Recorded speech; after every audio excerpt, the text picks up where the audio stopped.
ವೃಷಭ ರಾಶಿ ಜುಲೈ 2026 ತಿಂಗಳ ನಿಮ್ಮ ವೈದಿಕ ಮಾಸಿಕ ಭವಿಷ್ಯ.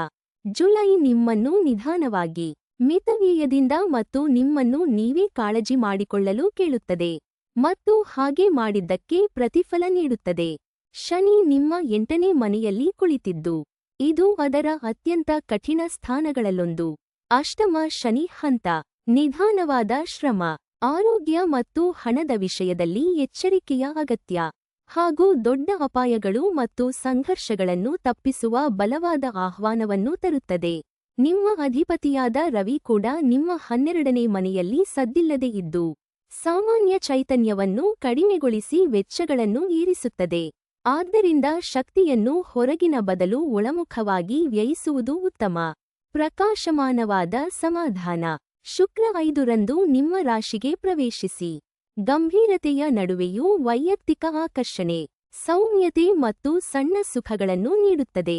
ಜುಲೈ ಅನ್ನು ವಿಜಯದ ತಿಂಗಳಲ್ಲ, ವಿಶ್ರಾಂತಿ ಮತ್ತು ದುರಸ್ತಿಯ ತಿಂಗಳೆಂದು ಭಾವಿಸಿ. ವೃತ್ತಿ ಮತ್ತು ಕೆಲಸ, ತಲೆ ತಗ್ಗಿಸಿ ಕೆಲಸ ಮಾಡಿ, ನಿಮ್ಮ ಗುಣಮಟ್ಟವನ್ನು ಎತ್ತರದಲ್ಲಿಡಿ. ಚೈತನ್ಯ ಲಭ್ಯವಿದೆ, ಆದರೆ ಜೋರಾಗಿ ತಳ್ಳುವುದು ಅಥವಾ ಅಧಿಕಾರದೊಂದಿಗೆ ಘರ್ಷಣೆ ಈಗ ಹಿಮ್ಮುಖ ಪರಿಣಾಮ ಬೀರುತ್ತದೆ. ತಾಳ್ಮೆ ಮತ್ತು ವಿಶ್ವಾಸಾರ್ಹತೆ ಗೆಲ್ಲುತ್ತವೆ.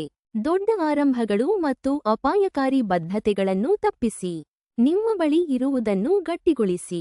ಭಾರವಾದ ವಿಷಯಗಳನ್ನು ನಂತರಕ್ಕೆ ಬಿಡಿ. ಆರ್ಥಿಕ ಮತ್ತು ಸಂಪತ್ತು, ವಿಸ್ತರಿಸುವ ಬದಲು ರಕ್ಷಿಸುವ ತಿಂಗಳು. ವೆಚ್ಚಗಳು ಹೆಚ್ಚಾಗಿದ್ದು ಅನಿರೀಕ್ಷಿತ ಖರ್ಚುಗಳು ಎದುರಾಗಬಹುದು. ಆದ್ದರಿಂದ ಒಂದು ಮೀಸಲನ್ನು ಕಟ್ಟಿಕೊಳ್ಳಿ. ಊಹಾಪೋಹ ಮತ್ತು ಸಾಲ ನೀಡುವುದನ್ನು ತಪ್ಪಿಸಿ. ದೊಡ್ಡ ಖರೀದಿಗಳನ್ನು ಮುಂದೂಡಿ. ಎಚ್ಚರಿಕೆಯ ಸಂಯಮದ ನಿರ್ವಹಣೆ ನಿಮ್ಮನ್ನು ಸ್ಥಿರವಾಗಿ ಇಡುತ್ತದೆ. ಸಂಬಂಧಗಳು ಮತ್ತು ಕುಟುಂಬ, ಮಿಶ್ರ ಆದರೆ ನಿಭಾಯಿಸಬಹುದಾದ. ನಿಮ್ಮ ರಾಶಿಯಲ್ಲಿನ ಶುಕ್ರ ನಿಮ್ಮನ್ನು ಹೆಚ್ಚು ಆಕರ್ಷಕವಾಗಿಸಿ ಸಂವಹನಗಳನ್ನು ಮೃದುಗೊಳಿಸುತ್ತದೆ.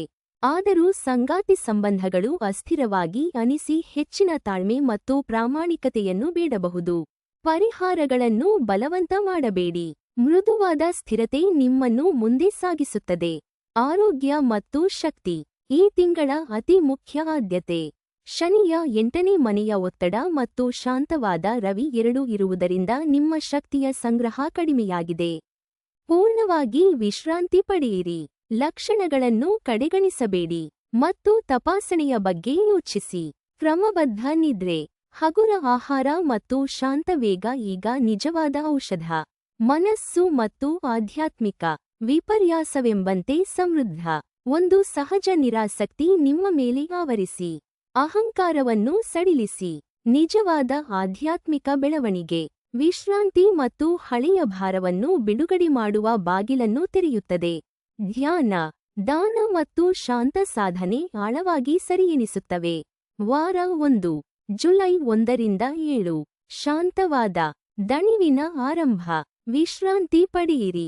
ಸರಳಗೊಳಿಸಿ. ಅಗತ್ಯಕ್ಕಿಂತ ಹೆಚ್ಚು ಹೊಣೆ ಹೊರಬೇಡಿ. 5ರಂದು ಶುಕ್ರನ ಆಗಮನ ಮೃದುವಾದ ಸ್ಪರ್ಶವನ್ನು ತರುತ್ತದೆ. ವಾರ 2 ಜುಲೈ 8ರಿಂದ 14. ಶಕ್ತಿ ಮತ್ತು ಹಣವನ್ನು ಮಿತವಾಗಿ ಬಳಸಿ. ಧೈರ್ಯದ ನಡೆಗಳಿಗಲ್ಲ, ಪರದೆಯ ಹಿಂದಿನ ಕೆಲಸ ಮತ್ತು ಸ್ವಕಾಳಜಿಗೆ ಒಳ್ಳೆಯದು. ವಾರ 3 ಜುಲೈ 15ರಿಂದ 21. ಜುಲೈ 17ರಿಂದ 19ರಲ್ಲಿ ನಿಮ್ಮ ರಾಶಿ ಬೆಳಗುತ್ತದೆ. ಒಂದು ಸೌಮ್ಯ ವೈಯಕ್ತಿಕ ಉತ್ತೇಜನ, ಅತಿ ಶ್ರಮದ ಬದಲು ಆರೋಗ್ಯ, ಅಂದಗೊಳಿಕೆ ಮತ್ತು ಶಾಂತ ಆತ್ಮವಿಶ್ವಾಸಕ್ಕೆ ಇದನ್ನು ಬಳಸಿ. ವಾರ 4 ಜುಲೈ 22ರಿಂದ 28. 24ರ ನಂತರ ಸಂವಹನ ತಿಳಿಯಾಗುತ್ತಿದ್ದಂತೆ ಸ್ವಲ್ಪ ಸಮಾಧಾನ, ಆದರೆ 27 ಸಮೀಪಿಸುತ್ತಿದ್ದಂತೆ ಮತ್ತೆ ವೇಗ ತಗ್ಗಿಸಿ. ಅಪಾಯವನ್ನು ತಪ್ಪಿಸಿ. ವಾರ 5 ಜುಲೈ 29ರಿಂದ 31.